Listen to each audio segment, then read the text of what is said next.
Hello friends, നമുക്ക് ഇന്ന് paneer butter masala ഉണ്ടാക്കാം കേട്ടോ. അതിനായിട്ട് ഒരു പാൻ അടുപ്പത്ത് വെച്ച് അതിലേക്ക് ഒരു പീസ് ബട്ടർ ഇടാം. അതിലേക്ക് ഒരു സ്പൂണ് സൺഫ്ലവർ ഓയിലും കൂടെ ഒഴിച്ച് കൊടുക്കാം കേട്ടോ. കുറച്ച് മതി ഓയിൽ. ഇത് ചൂടായി വരുമ്പോൾ ഒരു ചെറിയ പീസ് പട്ട, പിന്നെ ഒരു ഏലക്ക, 2 ഗ്രാമ്പൂ ഇട്ട് നന്നായി മൂപ്പിക്കാം. അതിനുശേഷം 3 വലിയുള്ളി ചെറുതായിട്ട് അരിഞ്ഞത് അത് ഇതിലേക്ക് ഇട്ട് കൊടുക്കാം. അതൊന്ന് വഴറ്റിയെടുക്കാം. ഒരുപാട് വേണ്ട കേട്ടോ, ഒരു ട്രാൻസ്പാരൻ്റ് ആയാൽ മതി, ചെറുതായിട്ട് വേണ്ടാൽ മതി. അതിലേക്ക് ഇഞ്ചി വെളുത്തുള്ളി പേസ്റ്റ് രണ്ടും കൂടെ ഒരു 1/2 ടീസ്പൂണേ ഉണ്ടാവുള്ളൂ കേട്ടോ. അത്രയും മതി. അത്രയിട്ട് നന്നായി വഴറ്റണം. അതിൻ്റെ ഒരു പച്ച മണം പോകുന്നവരെ ഒരു 2 മിനിറ്റ് നന്നായി സോട്ട് ചെയ്തെടുക്കാം. അതിലേക്ക് കാശ്മീരി ചില്ലി ആഡ് ചെയ്ത് കൊടുക്കാം. 2 സ്പൂൺ ആഡ് ചെയ്യണം കേട്ടോ. മല്ലിപ്പൊടി, ഇത് രണ്ടുമായിട്ട് നന്നായി വഴറ്റണം.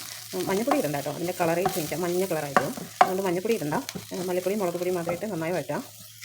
വഴണ്ടതിന് ശേഷം അതിലേക്ക് 2 തക്കാളി ചെറുതായിട്ട് അരിഞ്ഞത് ഇട്ട് കൊടുക്കാം. എന്നിട്ട് അത് നന്നായി വഴറ്റാം. ഇതൊന്ന് അടച്ച് വെച്ചിട്ട് തക്കാളി കുക്കാവുന്ന വരെ ഒന്ന് അടച്ച് വെച്ച് കൊടുക്കാം. ഒരു 5 മിനിറ്റൊക്കെ മതിയാവും കേട്ടോ. തക്കാളി കുക്കായതിനു ശേഷം അതിലേക്ക് കുറച്ച് കസൂരി മേത്തി ഇട്ട് കൊടുക്കാം. അതിലേക്ക് ഒരു 10-15 കാഷ്യൂ, അത്രയും മതി കേട്ടോ. നമ്മൾ ഇത് ഒരു തിക്കാവും, ഗ്രേവി തിക്കാവാൻ വേണ്ടി ഇട്ട് കൊടുക്കുന്നതാണ്. അതുകൊണ്ട് കുറച്ച് മതി. അതിട്ടിട്ട് നന്നായി വഴറ്റാം. ഒന്ന് നന്നായി ഒരു മിനിറ്റ് വഴറ്റി കൊടുക്കാം. ഇത് വഴണ്ടി വന്നതിന് ശേഷം ഫ്ലെയിം ഓഫ് ചെയ്തിട്ട് ഇതൊന്ന് തണുക്കാനായിട്ട് വയ്ക്കാം. തണുത്തിട്ട് നല്ല പേസ്റ്റ് പോലെ അരച്ചെടുക്കണം. നമ്മളത് അരച്ചെടുത്ത് വന്നിട്ടുണ്ട്. അത് വഴറ്റാനായിട്ട് ഒരു പാൻ അടുപ്പത്ത് വെച്ച് അതിലേക്ക് ബട്ടർ ഇടാം. ഞാനിപ്പോൾ ബട്ടർ മാത്രമേ ചേർക്കുന്നുള്ളൂ കേട്ടോ. സൺഫ്ലവർ ഓയിലും ഇത്ര ബട്ടർ വേണ്ടെങ്കിൽ സൺഫ്ലവർ ഓയിൽ ഇതിൻ്റെ കുറച്ച് ബട്ടർ എടുത്തിട്ട് സൺഫ്ലവർ ഓയിൽ പകുതി എടുത്താൽ മതി. ഞാനിപ്പോൾ ബട്ടർ മാത്രമാണ് ഉപയോഗിക്കുന്നത്. ബട്ടർ ചൂടായി വന്നതിന് ശേഷം നമുക്ക് ഒരു ഏലക്ക, 2 ഗ്രാമ്പൂ, ചെറിയ പീസ് പട്ട ഇട്ട് എടുത്തിട്ട് ഒന്ന് മൂപ്പിച്ചെടുക്കാം.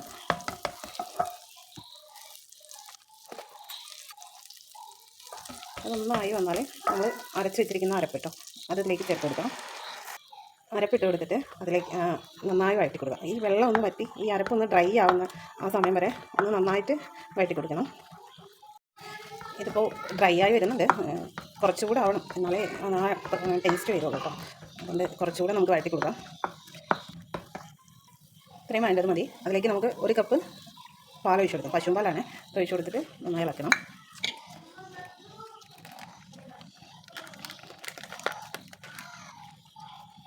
അതിലേക്ക് നമ്മൾ കുറച്ചുകൂടെ ചൂടുവെള്ളം ഒഴിച്ച് കൊടുക്കുക. ഒന്ന് ഗ്രേവി ഒന്നുകൂടെ ലൂസാവാൻ വേണ്ടിയിട്ടാണ് ചൂടുവെള്ളം ഒഴിച്ച് കൊടുത്തിട്ട് നന്നായി തിളപ്പിക്കുക. ഒരു തിക്ക് ഗ്രേവിയാണ് കേട്ടോ വേണ്ടത്.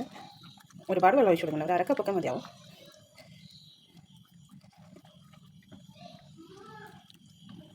ആവശ്യത്തിന് ഉപ്പിട്ട് കൊടുക്കാം. തിളച്ച് കഴിയുമ്പോൾ അതിലേക്ക് നമുക്ക് പനീറിൻ്റെ ക്യൂബ് ഇട്ട് കൊടുക്കാം. പനീറിൻ്റെ ക്യൂബ് ഇട്ട് കഴിഞ്ഞിട്ട് ഒരുപാട് സമയം കുക്ക് ചെയ്യണ്ട, പനീർ ഹാർഡായി പോകും. അപ്പോൾ നമുക്ക് ഒരു 5 മിനിറ്റൊക്കെ അടച്ച് വെച്ച് കുക്ക് ചെയ്താൽ മതിയാവും. അത് കൂടുതൽ പനീർ വെക്കണമെന്നില്ല, അപ്പോഴത്തേനും പനീറൊക്കെ നന്നായി സോഫ്റ്റ് ആവും. വെന്തിട്ട്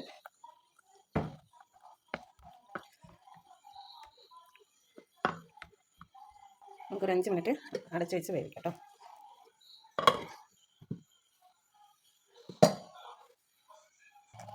അഞ്ച് മിനിറ്റ് ആയിട്ടുണ്ട്. അതിലേക്ക് നമുക്ക് കുറച്ച് കസൂരി മേത്തി ചേർക്കാം.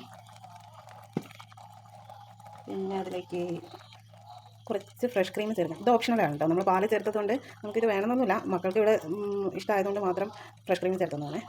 അതിലേക്ക് ഒരു 1/2 സ്പൂൺ പഞ്ചസാര. ഈ പനീർ ബട്ടർ മസാലയ്ക്ക് ഒരു മധുരം ഉണ്ടാവുമല്ലോ, അതിൻ്റെ ഒരു 1/2 സ്പൂൺ പഞ്ചസാര. പിന്നെ കുറച്ച് ടൊമാറ്റോ സോസും കൂടെ ചേർക്കണം.